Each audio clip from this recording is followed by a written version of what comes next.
And so for all of these different variations, we can do small multiples where we slice the data and then make a bunch of charts next to each other. So here's what polar area charts look like with small multiples. So this is the top 5 countries split by religion, like we did with the stacked bar charts. And actually, let's compare this to what the stacked area chart looks like. So this is the same data as a stacked area chart. So yeah, I mean, it's interesting to consider, like, what's the best way to really communicate this data. With the stacked bar chart, you can see the totals as well and read that right off the chart. But with this, it's not as clear, like which country is actually the biggest.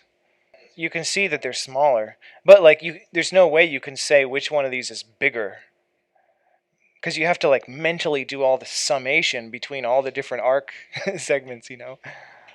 And here's the same data as a grouped bar chart.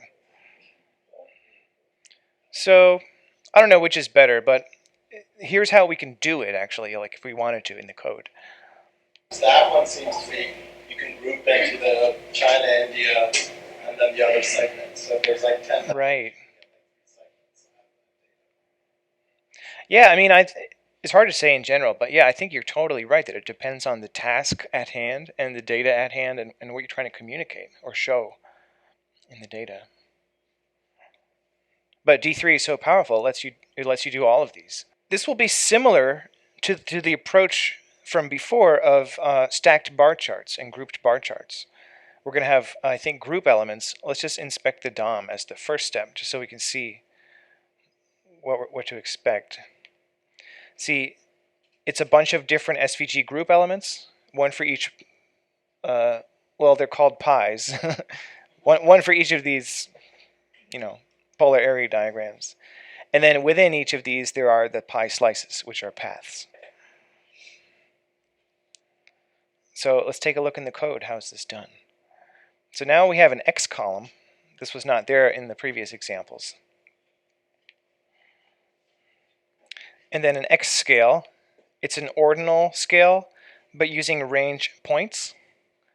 And if you used ordinal scales with D3 in the past, like maybe you've seen range bands. And range bands is for like a bar chart. If you want to get the range band, that's like the width of each bar. But if you want the scale to give you the points that are in the middle of each bar, if you were to make it bars, then you would use range points. So this gives you the centers of each of these pies. So they line up with the tick marks. That's from using range points. And so let's see, we have a pie generator, an arc generator, and then we're using d3.nest. So d3.nest is being applied first on the X column. So it's splitting up the data into, an array of arrays, basically, where the top level is each country, and within that, each one of those has the different values for the religions for each country. And then, let's see, we're getting the key. So similarly to the grouped bar chart, we're specifying that the key function of this d3.nest operation is the X column. And so if we want to get that X column value out of the nested data structure, then we can access d.key for each of these. And I don't know, maybe I should just refresh on d3.nest. Are you guys comfortable with d3.nest? So, right, in this example, d3.nest, so the top level keys are the X column, which I believe is country here. Yeah, X column is country. And then we're using the keys, the countries really, as the X scale domain values. So the X scale domain will be an array of the country names. And then this is a little bit tricky, setting the radius scale, because what this does is it gets the maximum value across each of the individual slices. So it's a nested d3.max.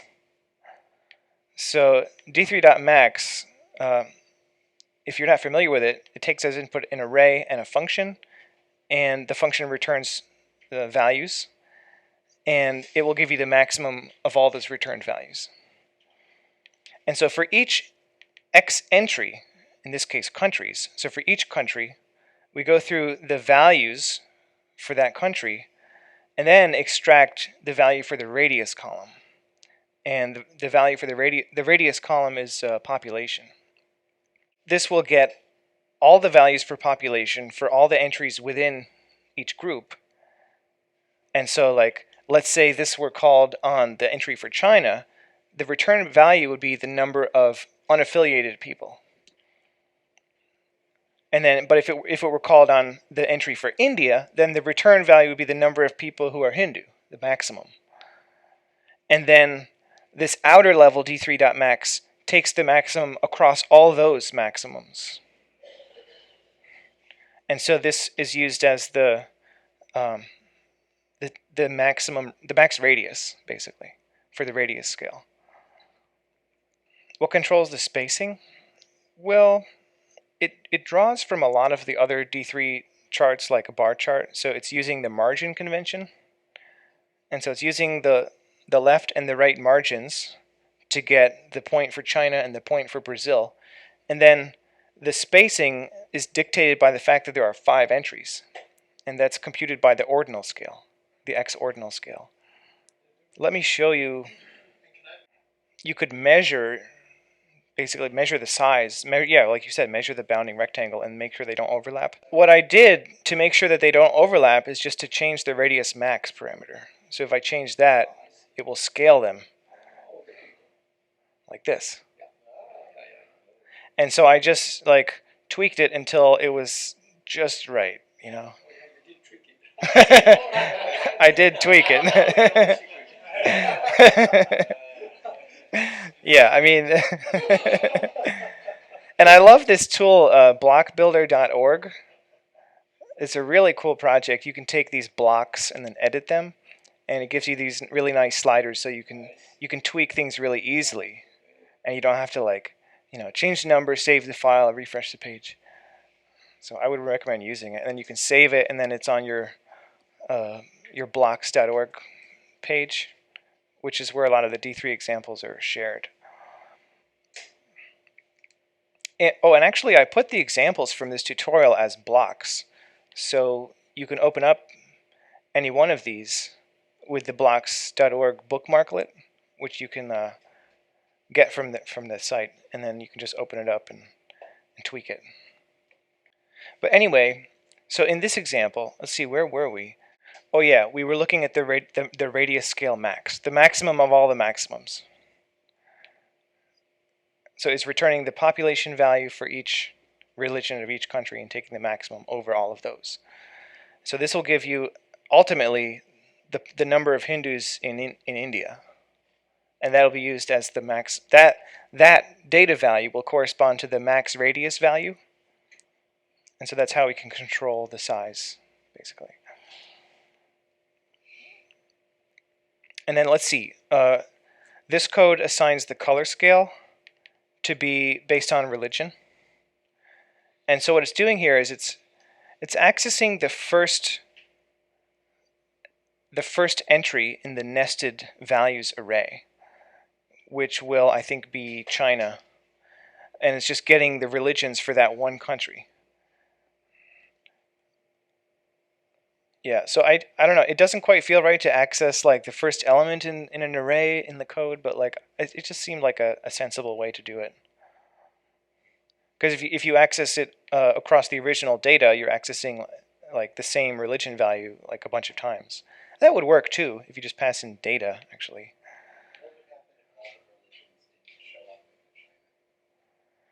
Oh, yeah, then you would miss out on some.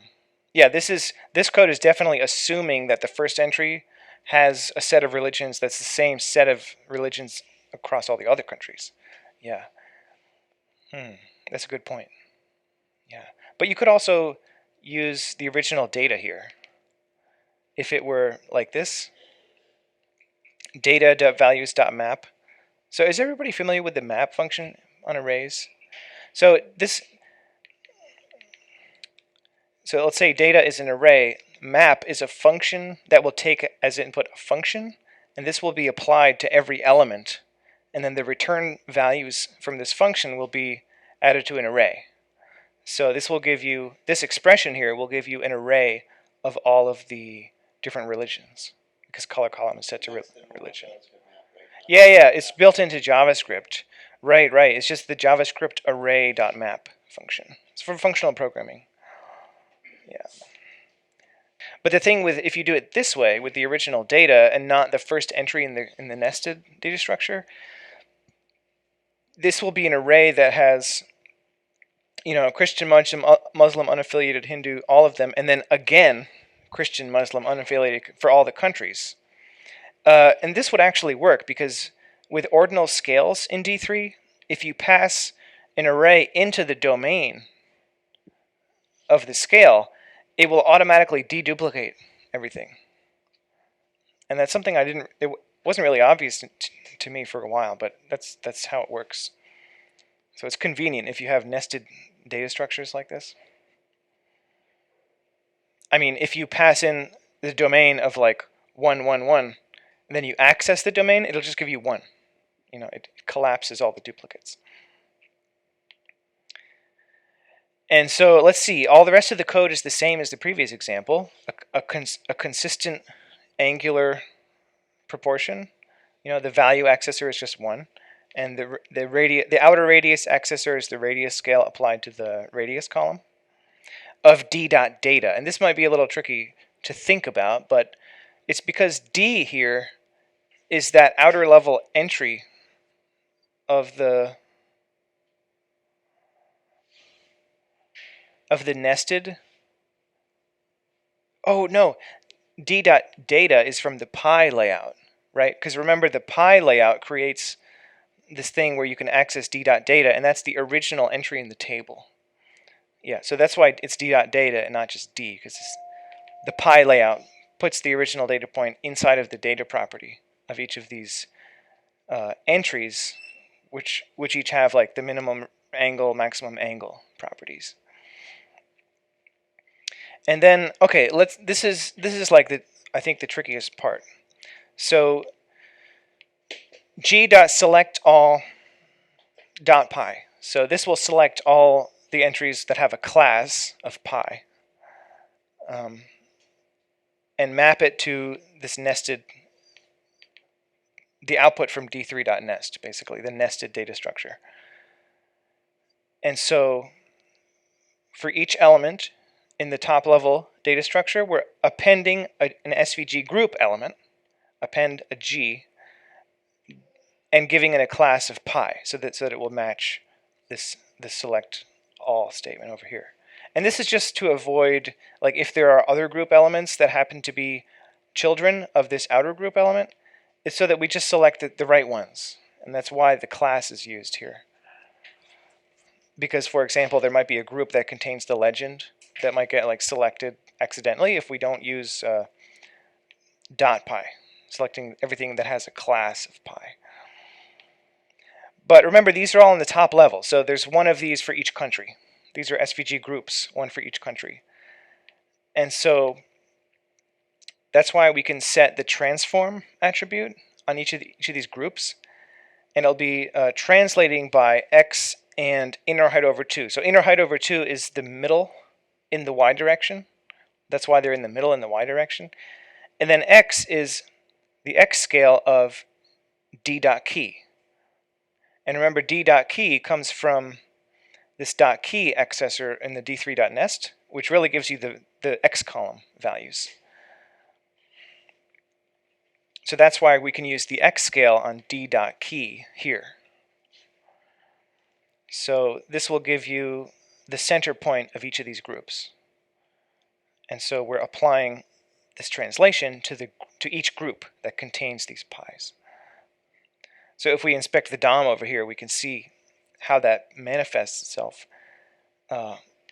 It's right here, this transform, translate 065, this 065, 130, these are the x values that come out. of this code here. And so this is basically the code that deals with the top level, for the countries. And then this code is the part that deals with the inner level. This is the one that draws the arcs for each religion inside of each of the countries. And it's using nested selections, just like the grouped bar chart and the stacked bar chart. So it's pies, which is the groups. Select all path dot data, and normally when you call dot data, you give it an array of objects, but in this case, we're giving it a function. And this function will get called for each entry of the parent selection. So basically, each D here will be one of those entries in the top level data structure that comes back from d3.nest that has key and values, right?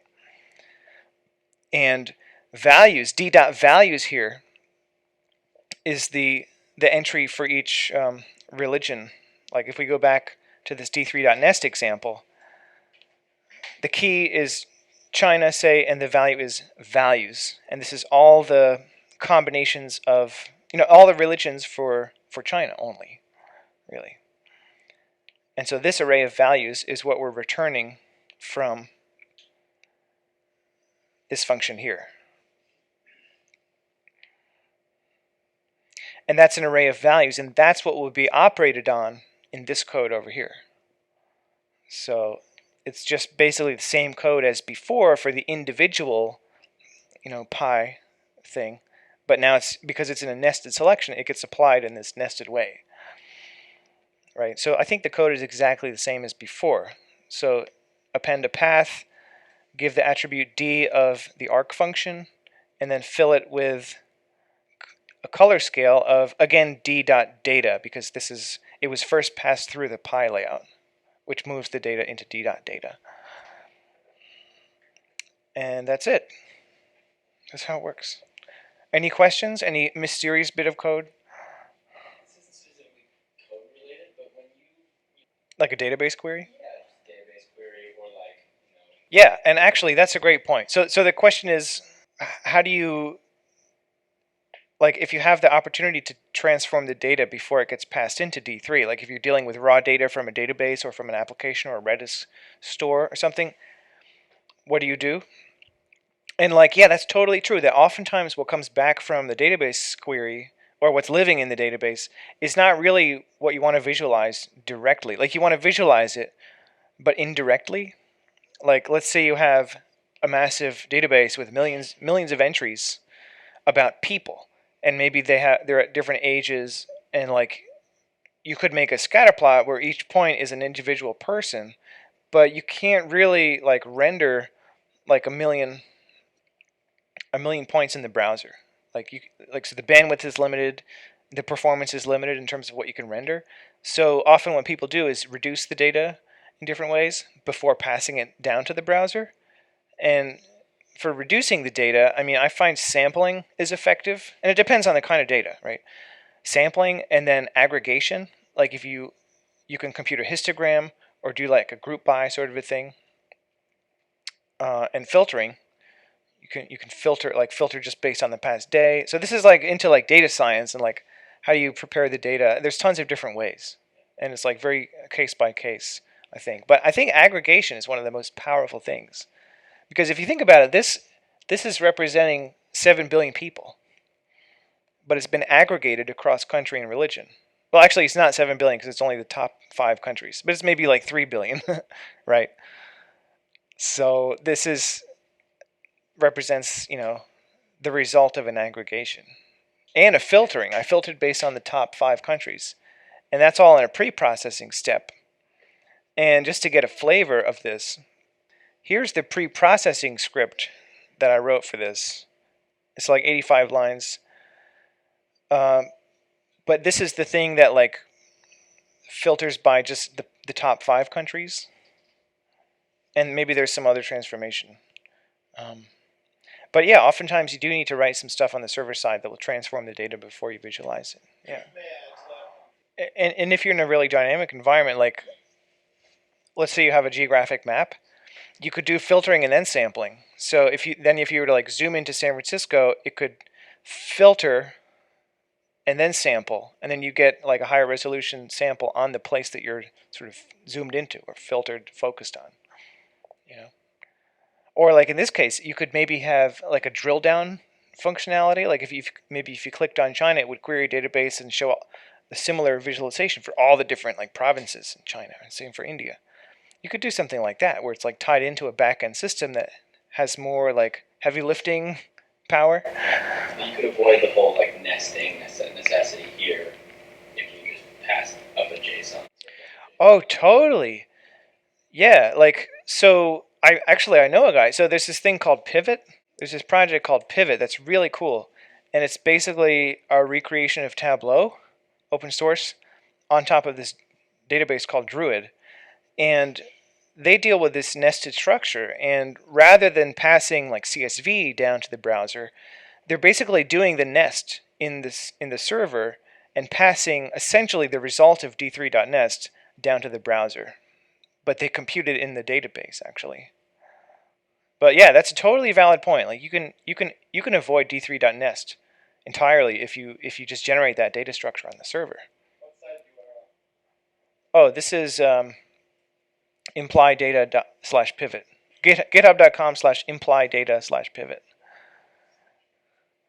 So that's totally true. Like the closer you can get to the input of like basically this line nested, the less work your front end code has to do. Yeah.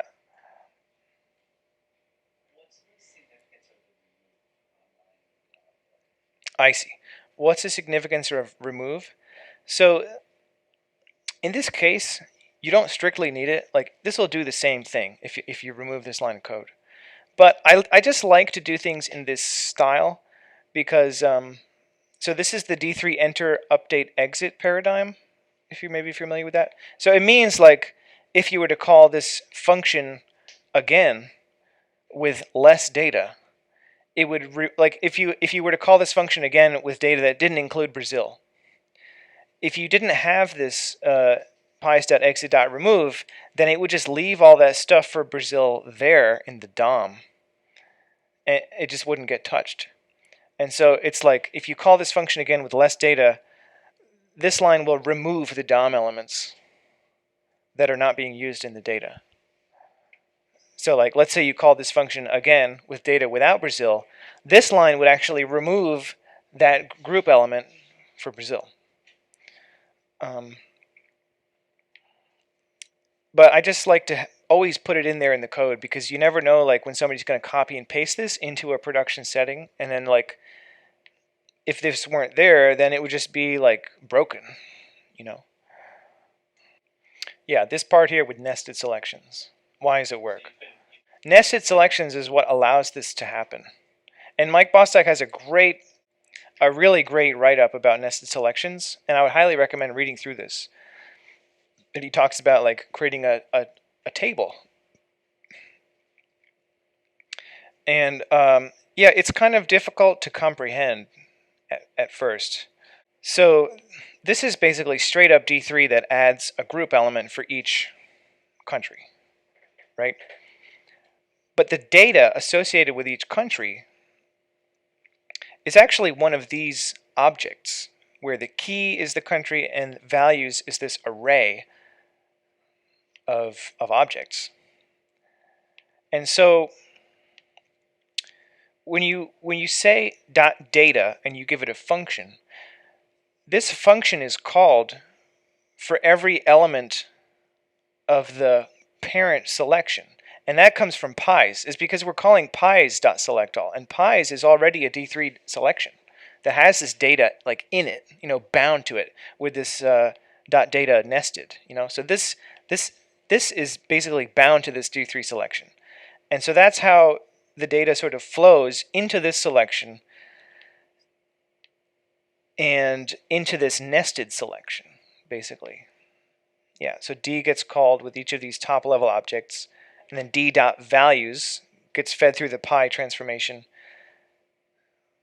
right? And so that array the pie slices for each particular country will be used as this like nested selection thing. And it is kind of like mind blowing to think about, because the way D3 works, it's like this magical recursive thing, Uh, but it's really amazing. So like you can do small multiples in two directions also, and that's something I wanted to play with. You could have an X and a Y ordinal scale and put like a bunch of pie charts with like a two-level nested selection. That should conceivably work.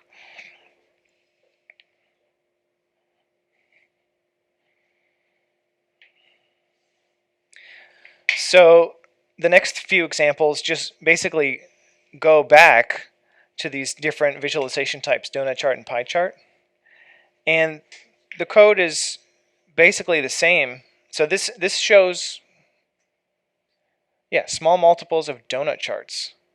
But note that area does not actually correspond to population here, because they're all the same size, and this is one problem with this visualization. It's kind of misleading. Like there are a lot more blue pixels in Brazil than there are in the US, but there's not more Christians in Brazil than there are in the US. So let's just take a look here. We're using a pi layout. We're setting the outer radius and inner radius to be these constants that are defined at the top of the file. And then the nested selection is basically the same. Yeah, everything's basically the same.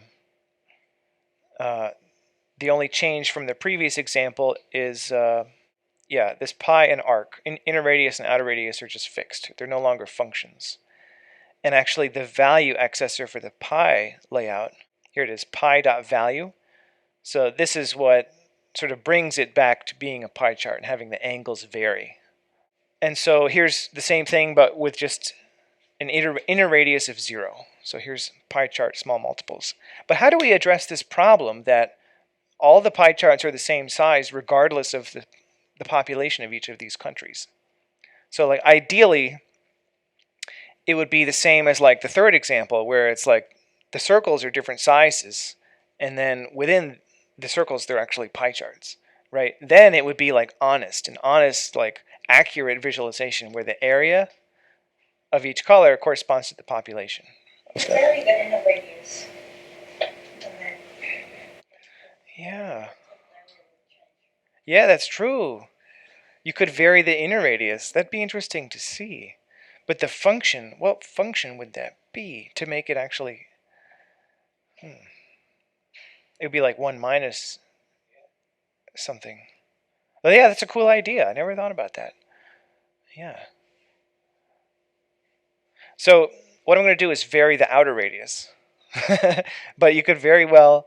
So this is on blocks.org. You can fork it and try to vary the inner radius. That'd be cool. So I tried to take a crack at this problem. So now area is proportional to population within each slice.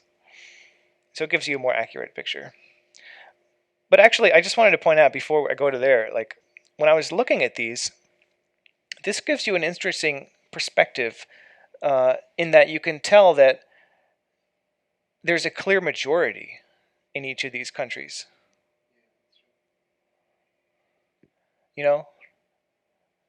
I mean, maybe less so in China. But, I mean, it's still in China. There's like more than half the people are unaffiliated, right? And then in India, there's a huge, mostly Hindu, US mostly Christian, Indonesia mostly Muslim. I didn't actually know that before I did this visualization. Yeah, really? Interesting. But I thought that was interesting that like certain religions really dominate. And why is that? I don't know. But anyway, here's how you can resize the charts. To get this to work, so all we're dealing with is that lowest subdivision of the data of like the population for each combination of country and religion. But what we need to size each pie is the population of each country. And that's in a different data table, but not this one. So we can actually compute that. So here's some code that computes the total population for each country. So for each entry in the nested data structure, for each country basically, I'm adding a property to that entry called area column sum. which is just using d3.sum, a nice utility, a functional utility where you give it an array and a function that returns a number, and it will compute the sum. And that function is the area column value, which is population, I believe. Yeah, area column is population. So we can use this area column sum property to set the outer radius, basically. So after we've done that, for the radius scale, we can compute the domain to go from 0 to the maximum of, for each x entry, we're going to use x entry.area column sum, which we computed before. So this will set the maximum of the radius scale to be the total population of China, because that's the biggest. Oh, I see. Okay. So what we're doing is we're taking the values for each religion within each country and summing those. So we are using like the leaf nodes of this structure, summing those, and the area column sum is the total population for each country. And then we're taking the max over those to get the maximum of the radius scale domain. And then everything else is the same except for here. When we evaluate the D attribute, and this is a little crazy. So actually D3 selections, they give you this J argument. So there's D, the data value, I, the index of that data value in the array, and then there's J, which is the index of that whole thing in the parent selection when you have nested selections. So J will vary based on the country in this case, even though in this selection we're dealing with the slices. And so we can use that J to look up the area column sum for each country, and then use that as the outer radius just for this arc. So we're actually changing the outer radius of this arc generator every time we draw an arc.